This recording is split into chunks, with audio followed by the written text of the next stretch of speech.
ফোনে টাকাটা তো এটা একটা ফার্স্ট হয়ে যাচ্ছে, চিঠি দেবে, সেখানে যাবো, আমার একটা ডিপার্টমেন্ট থেকে আমাকে ডাকলো, হ্যাঁ কি বিষয়ের উপরে আপনার আমার যে হেয়ারিং হচ্ছে স্যার, মানে এই বিষয়ের উপরে আপনাকে হেয়ারিং হয়েছে, যতদিন টাকা না পাবো ততদিন আমরা পোস্ট অফিস খুঁজে দেব। কি হয়েছে?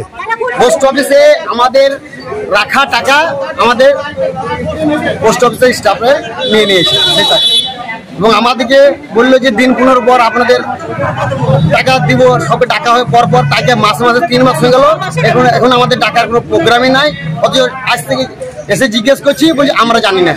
পোস্ট অফিসে যে কোনো লোককে তালা কাটা লাগিয়েছে, আজকে তালা আমরাই লাগাইছি, তালা আমরা আমাদের টাকা দিয়েছে, আমরা বলে তালা আমরাই লাগাইছি, এবং টাকা আমাদের না দেওয়া পর্যন্ত আমরা ফাইসালা। কি নাম আপনার? আমার নাম হারাধন শেখ। আপনার কত টাকা গেছে? আমার 2 লাখ, আমার পাস বইয়ে রাখা টাকা 2 লাখ টাকা। এটা কতদিন থেকে ঘুরছেন? মানে কি আমরা মাসে 3 মাস হয়েছে, 3-4 মাস হয়ে গেল যখন থেকে আমাদের হয়েছে। কোথায় বাড়ি আপনার? মোড়স্থল।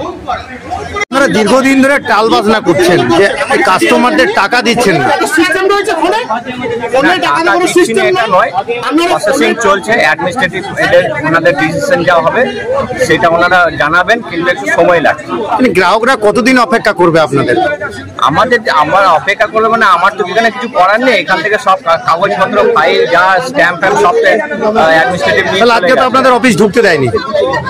আমরা চেষ্টা করছি ওনাদেরকে একটা সুষ্ঠু সমাধান করার জন্য। এনাদের অ্যাডমিনিস্ট্রেটিভকে ফোন করলাম, ওনারা আসুক, ওনারা এসে বলুন সুষ্ঠু সমাধান হোক, সেটাই আমি চাই। পাবলিকের যেমন টাকা হয়ে গেছে, আত্মসাৎ হয়েছে, তেমনি যেন আবার ফিরে পাই, সেটাই আমি চাই। যিনি আত্মসাৎ করেছিলেন উনি এখন কোথায়? জেলে রয়েছে।